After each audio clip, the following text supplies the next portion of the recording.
Mun nimi on Katriina Juntunen, olen kasvuryhmän toimitusjohtaja ja tällä hetkellä todella ylpeä ja innoissani siitä, että näin moni suomalainen kasvukapteeni osoittaa kasvutahtoa ja uudistumisintoa. Mulla on täällä lavalla kanssani 3 ihan huikeata kasvukapteenia, kaikki uudistumiskykyisiä oman yrityksensä toimareita ja ensimmäisenä Hanna Ristola Premixiltä.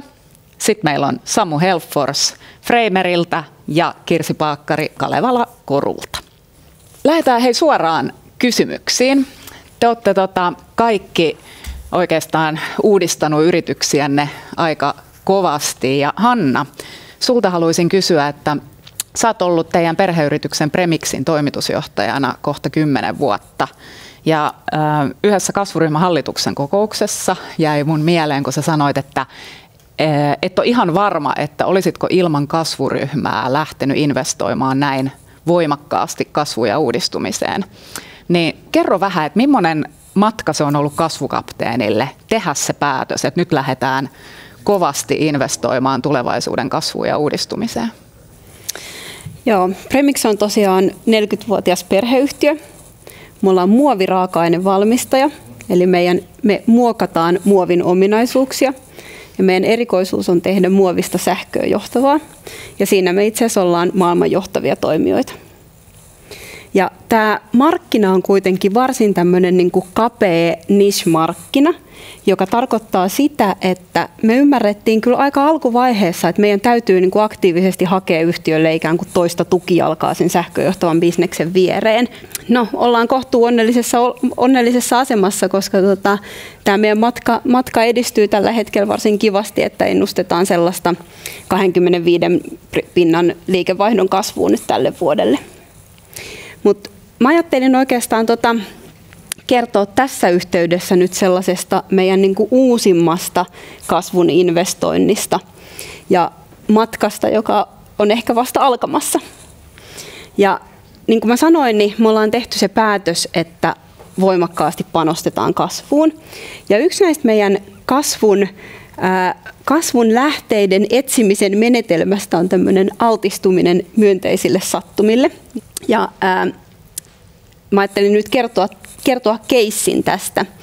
Ja yksi semmoinen tapa, millä me altistetaan itseämme, on, että me tehdään hirmu paljon yhteistyötä tutkimuslaitosten, yliopistojen, startuppien kanssa. Pääsääntöisesti niin kuin materiaalilähtöisesti, että kun me muokataan muovin ominaisuuksia, niin sieltä se tavallaan lähtee. Ja muutama vuosi sitten yhdessä tämmöisessä yliopistoyhteistyöhankkeessa niin tutkittiin, että miten pihkaa voitaisiin seostaa muoviin ja saada sen pihkan antimikrobiset ominaisuudet käyttöön. Ja nämä meidän huikeat tuotekehityksen pellepelottomat keksi siitä sellaisen innovaation, että miten me saadaan se hallitusti se pihka tulemaan siihen muovin pintaan. Ja se itse asiassa nyt sitten siitä tuhoaa pinnaltaan listeriaa, salmonellaa, sairaalabakteeria ja julkistamattomana tietona itse asiassa myös koronaviruksen, wow, joka on aika huikea juttu. Ja no mitäs tämä nyt sitten tarkoittaa tämmöiselle kasvun kapteenille?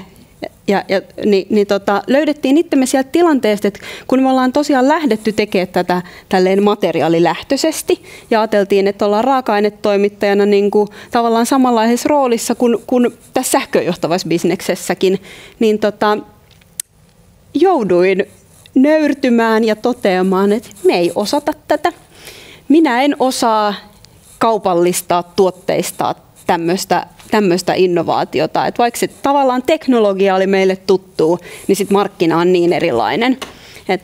Siinä otettiin sitten lusikka kauneiseen käteen ja ymmärretään, että nyt täytyy niinku hakea tavallaan maailman parhaat osaajat nyt sitten tähän kaupallistamistyöhön. Ja toinen sitten sellainen ehkä tämmöinen niin kuin oivallus tässä kohtaa on se, että varsinkin kun lähdet rakentamaan uutta markkinaa, jota ei ole olemassakaan vielä, niin niiden kumppaneiden merkitys on ihan valtava. Se, että millaisia ne on.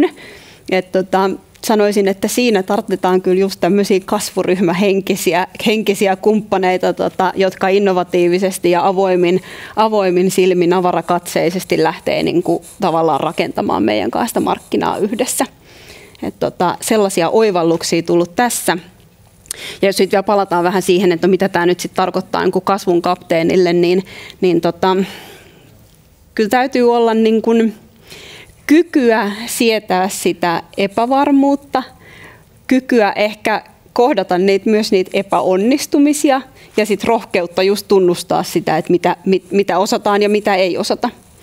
Mutta mä kyllä itse uskon siihen, että kun tämmöisen niin kuin rohkeusloikan uskaltaa tehdä, niin sit on aidosti niin kuin kykyä ja mahdollisuuksia niitä todella törkeitä lupauksia lunastaa. Hienoa, Hanna, kiitos. Tämä oli kyllä niin kuin jotenkin mahtava tarina ja hyvä esimerkki tästä molempikätisestä johtamisesta, että samaan aikaan kun tehdään sitä nykybisnestä ja ollaan hyviä siinä, missä ollaan, niin tämä niin kuin positiiviset sattumat ja niille auki oleminen ja sitten sen tilan jättäminen sille, että uutta pitää rakentaa ihan osaamisesta lähtien. Tosi hieno esimerkki ja mahtava kuulla tästä teidän nyt aika julkisesta innovaatiosta. Hyvä, mutta hei, siirrytään Samuun. Samu Freimeri on lähes kaksinkertaistanut liikevaihtonsa viimeisen 4 vuoden aikana. Tänä päivän teillä on noin 350 henkeä töissä ja te teette äänieristettyjä työtiloja teidän tehtaalla Tampereella. Ja te olette tehneet ainakin 2 tällaista merkittävää uudistusta, mitkä näkyy asiakkaille. Ensimmäinen oli tämä tämmöiseen yhteen tuotteeseen keskittyminen ja toinen on nyt käynnissä oleva palvelumallin uudistus. Niin kerrotko vähän, että miten te olette onnistunut tekemään aika lyhyessä ajassa näin merkittäviä teidän koko liiketoimintamalliin ja toimintamalleihin vaikuttavia muutoksia? Joo, kiitos. Jos lähdetään ensiksi siitä liikkeelle, että minkä takia me ollaan lähdetty tekemään niitä isoja muutoksia. Siis me ollaan 10-vuotias yritys, joka syntyi siis olemattomaan 0 euron markkinaan. Ja nykyään sitten ollaan noin 500 miljardin markkinassa, josta meillä on globaali markkinajohtaja-asema ja noin 100 miljoonan liikevaihto. Niin tähän 10 vuoden matkalle on mahtunut niin monta tavallaan isoa mullistusta koko yrityksen sisällä ja on tarvinnut muuttua organisaationa niin monta kertaa, että on ollut tavallaan pakkokin olla sitä muutoskykyä ja muutoshalukkuutta. No näihin 2 esimerkkiin, mitkä nostit esille, liittyy se, että ensimmäisten vuosien aikana me ei oikeastaan tiedetty vielä, että mistä meidän asiakasarvo syntyy, ja meidän piti sitä kehittää, jonka seurauksena meille syntyi sitten läjä erilaisia tuotteita, joista kaikki ei ollut riittävän hyviä asiakkaille, ja sitten lopulta noin 4 vuoden kehittämisen jälkeen me huomattiin, että okei, nyt meillä on käsissä tuote, joka kattaa sen asiakastarpeen, asiakkaan arvo niin pystytään täyttämään se tarve sitten niin sillä tuotteella. Ongelma vaan oli, että se ei ollut skaalautumiskykyinen meidän sisäisten prosessien takia, eli me ei pystytty valmistamaan tai toimittamaan sitä riittävän tehokkaasti globaalisti, ja sen takia me oli pakko tehdä iso mullistus, jotta me saatiin meidän rajalliset resurssit ohjattua siihen kehitystyöhön ja sitten liiketoiminnan skaalaamiseen isolla kädellä. Silloin 2014 me tehtiin tosiaan niin, että 80% meidän liikevaihdosta vietiin yhden yön yli sitten niin kuin romukoppaan ja rakennettiin meidän paras tuote tavallaan niin kuin nollasta uudestaan skaalautuvaan malliin ja ruvettiin skaalautumaan. Et silloin meidän liikevaihto oli noin 1 miljoonaa euroa ja tänä päivänä sitten noin 5 vuotta myöhemmin meillä on 100 miljoonaa euroa. Et se tavallaan oli semmoinen skaalautumisen alkusysäys. No sitten tämän päivän tavallaan agenda ja minkä takia me ollaan nyt tekemässä palvelumallin muutosta. Oikeastaan puhutaan siitä, että me mietitään, että minkälainen asiakaskokemus meidän asiakkailla on ja miten me palvellaan meidän asiakasta ja miten me asiakkaat hankkii meidän tuotteita ja palveluita tulevaisuudessa ja minkälainen tarjoma meillä pitää olla. No siihen taas niin kuin lähtökohtana on se, että me pyritään koko ajan miettimään, että mitä meidän kilpailijat tekee nyt ja jos heillä on paras tiimi ja rajattomat resurssit, niin missä ne on 3 vuoden päästä. Ja miten me vastataan siihen tarpeeseen, siihen kilpailuun, joka tulevaisuudessa tulee meitä vastaan. Ja sitten kun yritetään tehdä sitten ne tavallaan mallintaa se, että mitä muutoksia täytyy tapahtua, ja sitten ruvetaan toteuttaa niitä. Ja nyt me ollaan tosiaan tavallaan rakentamassa semmoista liiketoimintamallin muutosta, jossa asiakaskokemus, asiakkaan sama palvelu on ytimessä, ja me toimitaan pölyttyneellä toimistokalusta toimialalla, niin halutaan sitä uudistaa sitten tavallaan sen asiakkaan kokemuksen kautta.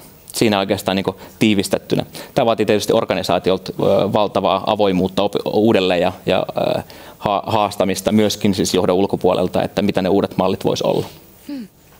Kiitos Samu. todella niin kuin hieno esimerkki just tämmöisestä uudistumisen kulttuurista ja rohkeudesta tehdä niitä oikeasti aika vaikeitakin valintoja. Niin kiitos kun jaoit tämän. Kiitos.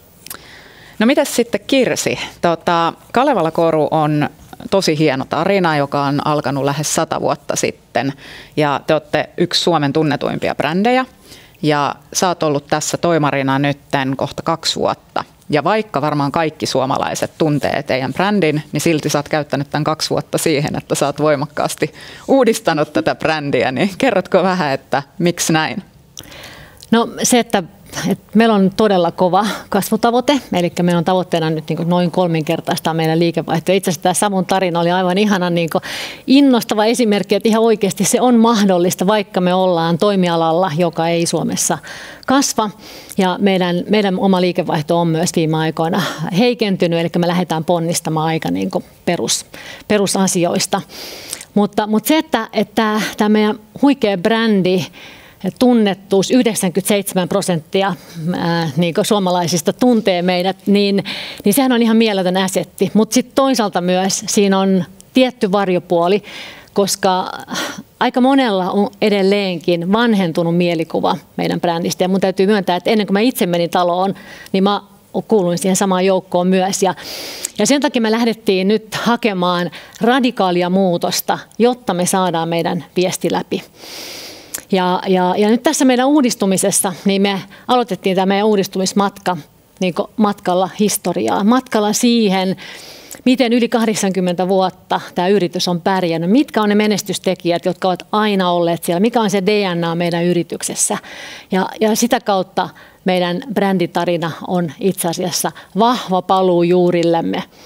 Se on paluu suomalaiseen upeeseen käsityötaitoon, oivaltavaan muotoiluun, joka ammentaa pohjoisesta luonnosta sekä todella vahvaan sosiaaliseen vastuuseen. Ja erityisesti tytöt ja naiset on meillä ollut niin kuin aina se kohderyhmä tässä sosiaalisessa vastuussa. Ja sitten jos miettii, että nämähän on ollut niin kuin siellä olemassa nämä meidän vahvuudet vuosikymmenten ajan, mutta jotenkin tämä kova kilpailu, globaali kilpailu on tehnyt sen, että me ollaan ehkä vähän lähdetty rönsyilemään, kokeilemaan erilaisia asioita ja sitten se on ehkä vähän niin kuin himmennyt, että mikä on se meidän kova ydin, missä me ollaan parhaita. Ja tämän takia myös meidän strategia vahvasti on lähtenyt fokusoimaan. Ja se fokus ehkä on nyt ainakin tässä alkuaikana näkynyt karsimisena. Brändistä aloitettiin, lopetettiin Lapponia-brändi ja uusi Kalevala on nyt se, jonka alla myös sitten myydään näitä entisiä Lapponia-tuotteita. Samalla me karsittiin meidän mallistoa ja tehtiin päätös, että me keskitytään nyt niin kuin naisten koruihin. Meidän jakeluverkosto supistui huomattavasti, yli 50% ei enää jatka. Mutta sitten samanaikaisesti me tehtiin vahva panostus meidän omaan suoraan kuluttajakanavaan ja sitten asiakaskokemuksia. Tästä on nyt syyskuussa avattu uusi lippulaiva-myymälä Helsingin keskustaan, täysin uudistunut verkkokauppa sekä nyt sitten ihan viimeisenä eilen avautui meidän Konalan korutehtaalla uusi outlet-myymälä, joka on oikeasti se ikkuna sitten siihen suomalaiseen käsityötaitoon. Ja mä mainitsin tuossa alussa tämän sosiaalisen vastuun, joka on ollut siellä niin kuin hyvin meidän brändin ytimessä ja myös tässä me on tehty vahva paluu juurillemme. Alkuaikoina jopa 80% meidän tuloksista käytettiin hyvän tekemiseen ja nyt meidän tavoitteeksi on asetettu, että teemme tulosta, jotta voimme tehdä hyvää ja tästäkin me ylpeänä nyt ollaan oltu sitten lanseeraamassa meidän ensimmäistä toimenpidettä. Keniaan avautui syyskuun alussa Kalevala Training Center, jossa vuosittain noin 190 kaikkein haastavimmissa oloissa olevaa nuorta naista saa mahdollisuuden sitten ammattiin ja tätä yhteistyötä tullaan jatkamaan. Ja sitten ehkä nyt voisin todeta, että korona on sen verran vaikuttanut meidän toimintaan, että meillä oli muutamia mielenkiintoisia kansainvälisiä hankkeita tässä työpöydällä, mutta nyt jouduttiin toistaiseksi pistämään niitä holdiin ja pikkuhiljaa aloitellaan nyt niiden kanssa ja meillä on vahva usko, että meidän tällä upealla tarinalla on jalansijaa muun muassa Aasiassa. Kiitos Kirsi. Tämä on kyllä todella hieno esimerkki just tämmöisestä niin kuin tulevaisuuden ennakoinnista myös, että hei, että kantaako tämä meidän juttu, kantaako tämä meidän toimintamalli, mutta sitten esimerkki myös siitä, että sitä uudistumista ei tarvitse aina rakentaa niin kuin, uutta keksien, vaan myös rakentaen sen vanhan ja vahvan päälle, niin tosi hieno esimerkki. Ja innolla jäämme kasvuryhmässä nyt seuraamaan ja tietenkin tukemaan tätä teidän kasvutarinaa, että toivotaan, että saat siihen paljon paukkuja. Nämä, mitä äsken kuvasitte, niin on aika niin kuin merkittäviä ja rohkeita muutoksia ja ollut varmasti niin kuin kipeitäkin päätöksiä ja vaikeita hetkiä. Niin mitkä on niin kuin teidän semmoiset henkilökohtaiset oivallukset tältä matkalta, mitä haluaisitte nyt jakaa näille ihanille ihmisille tuolla Zoomissa, niin aloitatko vaikka Kirsi? No ehkä yksi, minkä mä mun ikään kuin useammistakin hankkeista oppina on ollut se, että se tavallaan se usko ja luottamus siltä organisaatiolta niihin suuriin muutoksiin tulee vasta niiden positiivisten lukujen kautta. Ja sen takia pitää itse uskoa, olla luottavainen siihen, mitä tehdään, mutta samanaikaisesti pyrkiä saamaan niitä pieniä voittoja, pieniä onnistumisia, joita sitten juhlitaan yhdessä koko porukan kesken. Ja sitten sieltä pikkuhiljaa se luottamus tulee. Kiitos. Entä Hanna?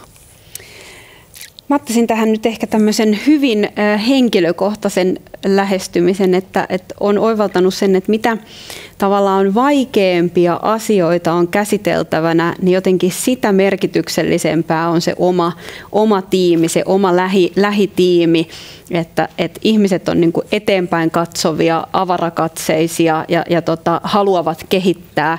Mutta sitten siinä samalla, että on todellakin niinku rohkeasti esittää ne omat mielipiteensä ja tuo ne vahvasti esiin. Niin ihmisissä on kyllä se voima, ainakin minulle henkilökohtaisesti se on tärkeää. Yes, just näin. Mites Samu? No mun ehkä tärkeimmät opit on liittynyt siihen, että muutostahan ei voi työntää organisaatioon eikä voi pakottaa organisaatioon. Tavallaan se yhteinen visio tai tavoite täytyy olla jaettu ja siihen täytyy porukan uskoa, jotta on mahdollista sitten päästä siihen saavutettavassa olevaan tavoitteeseen. Ja se vaatii tosi paljon viestintää ja myymistä myöskin sisäisesti ja myöskin selittämistä sisäisesti, että mitä me halutaan saavuttaa. Toinen asia on se, että kun ihmiset kuitenkin lähtökohtaisesti monesti ajattelee, no mitä sitten jos me epäonnistutaan, niin sanottaa myöskin se, että mikä on pahinta mitä voi tapahtua ja sitten että me ollaan valmiita nyt maksaa se hinta, jos tämä ei onnistukaan tämä kasvuhanke.